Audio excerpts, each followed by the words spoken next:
दोस्तों, किसी ने सही कहा है कि आवाज ऊंची हो तो कुछ लोग सुनते हैं, लेकिन अगर बात ऊंची हो तो बहुत सारे लोग सुनते हैं। नमस्कार दोस्तों, राही इंस्पायर्ड यूट्यूब चैनल में आपका दिल से स्वागत है। एक छोटी सी कहानी जो आपको बहुत बड़ी सीख देगी, तो वीडियो को लास्ट तक जरूर देखिएगा। ये कहानी एक 25 साल के नौजवान लड़के की है जो एक सेठ के यहाँ पर नौकरी करता था। उसके माँ बाप इस दुनिया में नहीं थे। जिंदगी बड़ी परेशानी में चल रही थी। वह जाता था, रोजाना पैसे कमा करके घर आता था, खाना बनाता था, खाता था और सो जाता था। एक दिन उसने देखा कि एक बूढ़ा फकीर अपनी पीठ पर 3 थैले लेकर एक शहर से दूसरे शहर की ओर जा रहा था। वह काफी बूढ़े भी थे और काफी देर से वह यूं ही सफर कर रहे थे। आखिरकार कुछ दूर और सफर करने के बाद वह चलते चलते थक कर एक पेड़ के नीचे बैठ गए। तभी उनकी नजर एक नौजवान लड़के पर पड़ी जो उसी रास्ते से जा रहा था, और वह भी उसी दिशा में जा रहा था जिस दिशा में उन बूढ़े फकीर को जाना था। तभी वह लड़का उन बूढ़े फकीर के पास से होकर गुजर रहा था। इस पर वह फकीर उस लड़के से कहते हैं, सुनो बेटे, क्या तुम मेरी थोड़ी सी मदद कर सकते हो? यह थैला बहुत भारी है और मैं बूढ़ा हो चुका हूँ। मैं ज्यादा समय तक इनका बोझ नहीं उठा सकता और मैं बहुत थक भी चुका हूँ। तो क्यों ना तुम मेरे एक थैले को ले लो और मुझे उस दूसरे गांव तक पहुंचा दो। इसके बदले में मैं तुम्हें 5 स्वर्ण मुद्राएं दूंगा। वह लड़का उन फकीर की सारी बातें सुनता है और उन फकीर से कहता है, कोई बात नहीं बाबा, मैं आपकी मदद करने के लिए तैयार हूं। कहिए आपको कहां जाना है? ऐसा कहकर उस लड़के ने उन फकीर का एक थैला उठा लिया और अपने कंधे पर ले लिया।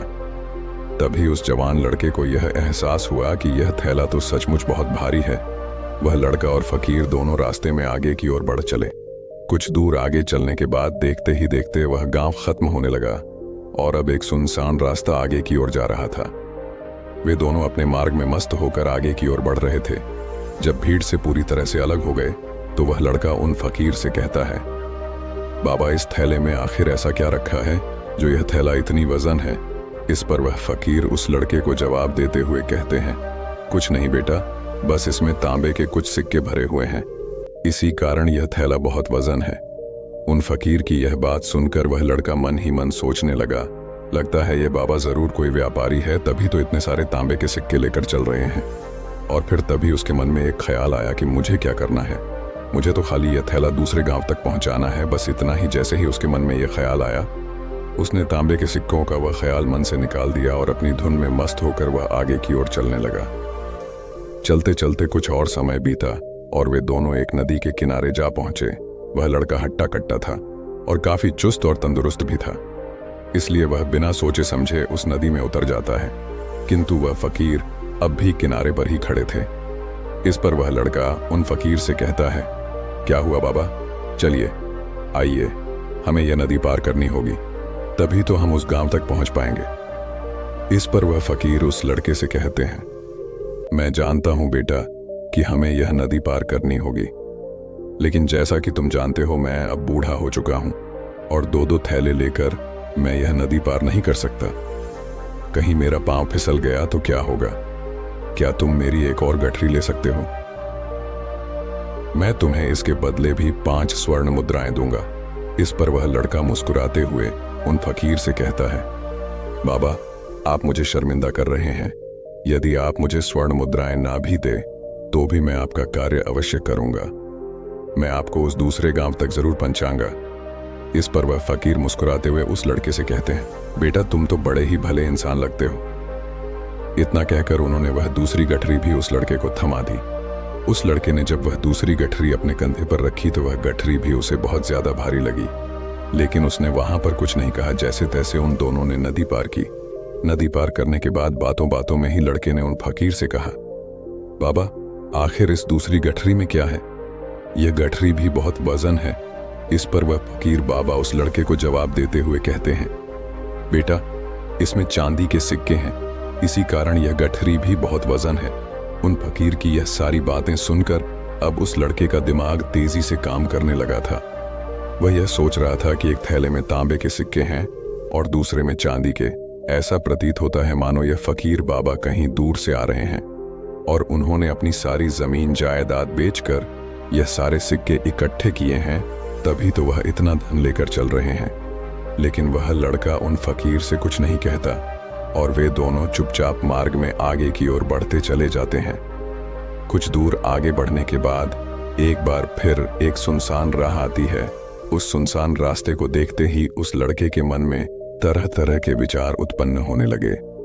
वह ये सोचने लगा, अरे ये तो सुनसान जगह है, अगर मैं ये सिक्के लेकर यहाँ से भाग जाऊं तो ये फकीर मुझे कब तक दौड़ाएंगे। मुझे नहीं लगता कि मुझे कभी पकड़ पाएंगे और यहाँ पर कोई है भी नहीं जो इनकी मदद कर पाए। और वैसे भी यह बहुत सारे सिक्के हैं, मैं इनसे एक अच्छी दुकान खरीद सकता हूँ, अपना नया व्यापार शुरू कर सकता हूँ। और वैसे भी यह बूढ़ा फकीर अब इन पैसों का क्या करेगा, इससे अच्छा तो मैं ही इन्हें रख लेता हूँ। वह लड़का यह सब बारे में सोच ही रहा था, तभी अचानक उसे खुद पर आश्चर्य हुआ। अरे मैं ये क्या सोच रहा हूँ, ये फकीर बाबा ना जाने कहाँ से आ रहे हैं और क्या खर्च करके इन्होंने इतने सारे पैसे इकट्ठा किए होंगे। मुझे इनका फायदा नहीं उठाना चाहिए, नहीं नहीं, मुझे ऐसा नहीं करना चाहिए। उसने कुछ देर के लिए तो अपने मन के विचारों को काबू कर लिया, लेकिन कुछ देर बाद उसके मन के विचार उस पर देखते ही देखते हावी होने लगा। वह लड़का 2 थैले लेकर उन फकीर के पीछे पीछे चल रहा था और कुछ दूर आगे चलने के बाद एक पहाड़ी आई। इस पर वह फकीर बाबा उस लड़के से कहते हैं, बेटा यह पहाड़ी मैं नहीं चढ़ पाऊंगा, मैं काफी बूढ़ा हो चुका हूं और मेरे घुटनों में भी दर्द रहता है। यदि तुम मेरी तीसरी गठरी भी ले लो तो मैं तुम्हें 5 और स्वर्ण मुद्राएं दूंगा, लेकिन याद रखना इसे कहीं गिराना मत, कहीं यह गठरिया खुल ना जाए। इस पर वह लड़का उन फकीर से कहता है, क्यों बाबा, आखिर इसमें ऐसा क्या है। इस पर वह फकीर उस लड़के से कहते हैं, बेटा इसमें स्वर्ण मुद्राएं हैं। यह सुनकर वह लड़का मन ही मन बहुत प्रसन्न हुआ। उसने चुपचाप वह गठरी भी उन फकीर से ले ली और देखते ही देखते वे दोनों मार्ग में आगे की ओर बढ़ने लगे। अब वह फकीर बिना कोई वजन लिए हुए आराम से पहाड़ की चढ़ाई पर चढ़ रहे थे, किंतु वह नौजवान लड़का जो पीछे था वह वजन के कारण बहुत धीरे धीरे चल पा रहा था। लेकिन जब से उसने सोने का नाम सुना था उसका मन तो छलांग मार रहा था। वह मन ही मन सोच रहा था, अगर मुझे यह सारा धन मिल जाए तो मेरा पूरा जीवन तो आराम से कट जाएगा। वैसे भी यह बाबा तो बूढ़े हो चुके हैं, भला इन्हें इतने पैसों की क्या जरूरत है, इनका जीवन तो वैसे भी कट चुका है। मैं एक काम करता हूँ, ये सारे पैसे लेकर यहाँ से भाग जाता हूँ। लड़के के मन में अनगिनत विचार उठ रहे थे। लड़के का मन अब उसकी बुद्धि पर पूरी तरह से हावी हो चुका था और उस लड़के का मन अपनी बात को सही साबित करने के लिए उससे कुछ भी कह रहा था। और तभी उस लड़के के मन में एक और विचार उत्पन्न हुआ और अब की बार वह लड़का यह सोच रहा था, लगता है यह फकीर बाबा कोई चोर है, वरना इनके पास इतनी सारे स्वर्ण मुद्राएं कहाँ से आएंगे।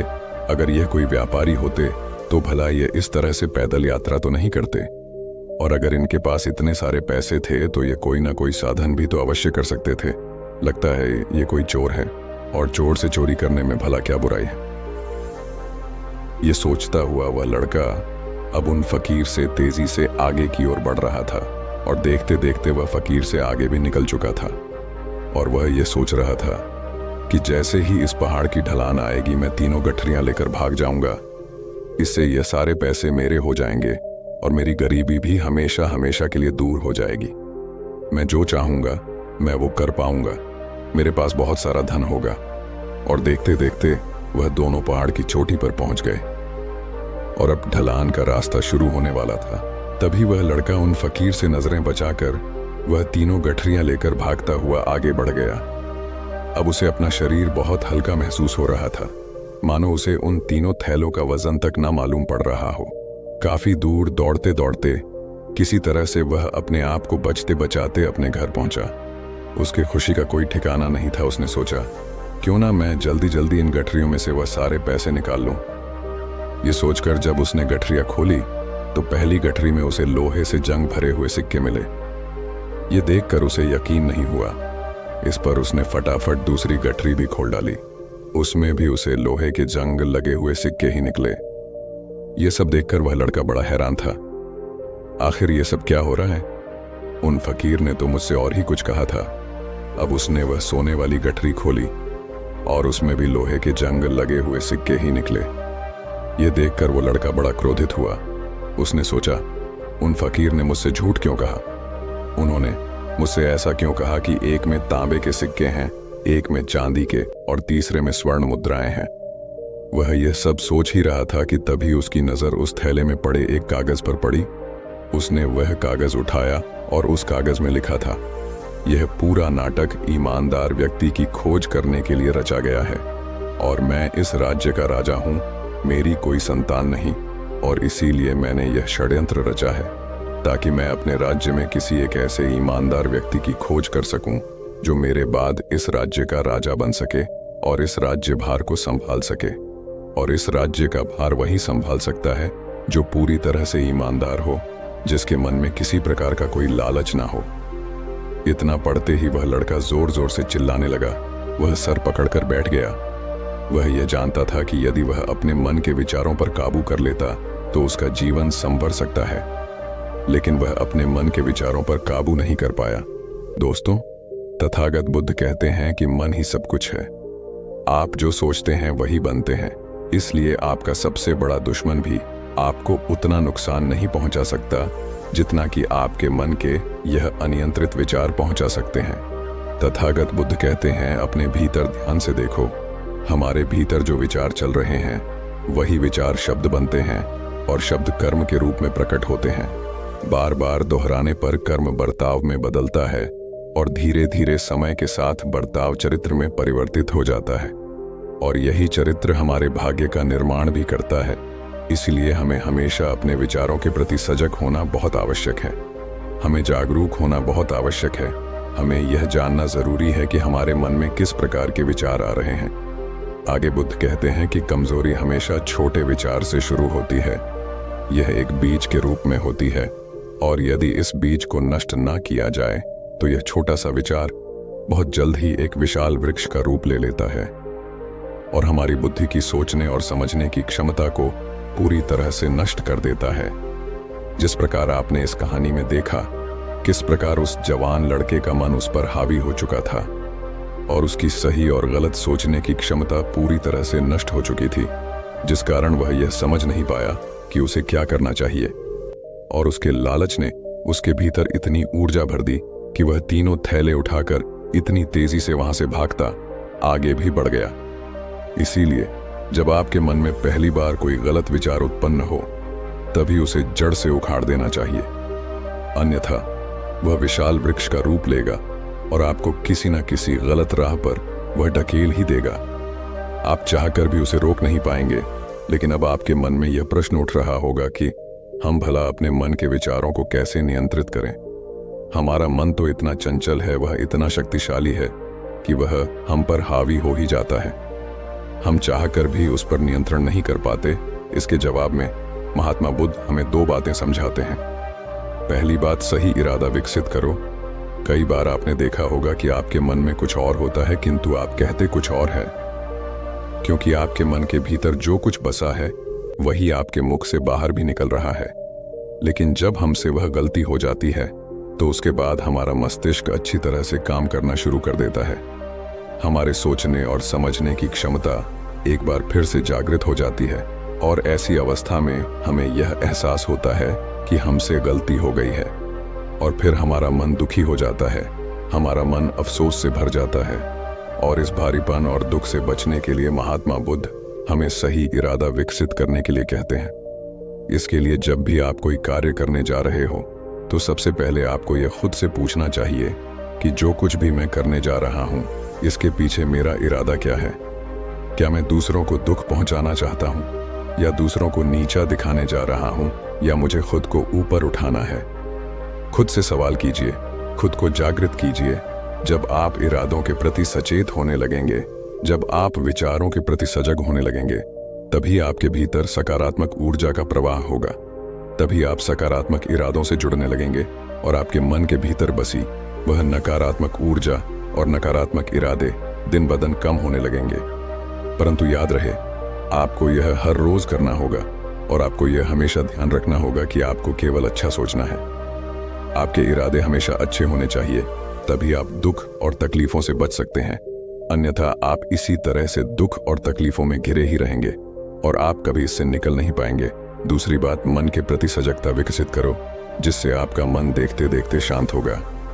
और आपके मन के भीतर बसी हुई वह नकारात्मक ऊर्जा, नकारात्मक विचार खत्म होने लगेंगे और आप शांति की ओर आगे बढ़ेंगे। और आपको इसके लिए बस इतना ही करना है कि इस पल में जो कुछ भी हो रहा है, आपकी आंखों के सामने, आपके भीतर जो कुछ भी जैसा भी चल रहा है, बस उसे देखते रहना है। अपने मन के अच्छे बुरे विचार, अपनी भावनाएं और अपनी यादों पर बिना प्रतिक्रिया दीजिए। उन्हें केवल देखते रहना है, जिससे आपके मन के सारे विचार देखते ही देखते खत्म होने लगेंगे। आपका मन खाली होने लगेगा और आप नकारात्मक विचारों से न सोच से बच सकते हैं और आप इन दुख और तकलीफों से भी दूर रह सकते हैं। इसीलिए महात्मा बुद्ध कहते हैं, जो स्वयं को देखता है वही सबसे बड़ा तपस्वी है। अर्थात जो अपने मन में चल रहे उन विचारों को बिना प्रतिक्रिया दिए हुए केवल देखता है और उन पर कोई भी प्रतिक्रिया नहीं करता, बस उन्हें देखता और समझता है। वास्तविकता में वही मन पर नियंत्रण भी कर सकता है और वही अपना जीवन सुखी और खुशहाली तौर पर जी सकता है। इसलिए यदि आप भी अपने जीवन को सुखी और खुशहाल बनाना चाहते हैं, तो आपको सबसे पहले अपने मन पर नियंत्रण साधना ही होगा। अपने मन को खाली करना ही होगा। अपने मन के विचारों के प्रति आपको सजग होना ही होगा। दोस्तों, उम्मीद है कि आपने आज के इस वीडियो से ज़रूर कुछ ना कुछ सीखा होगा। तो इस वीडियो को लाइक और अपने दोस्त के साथ शेयर भी ज़रूर कीजिएगा और हमें ऐसे ही सपोर्ट करने के लिए चैनल को सब्सक्राइब और बेल आइकन नोटिफिकेशन ऑन ज़रूर कीजिए। वीडियो को पूरा देखने के लिए धन्यवाद। नमो बुद्धाय।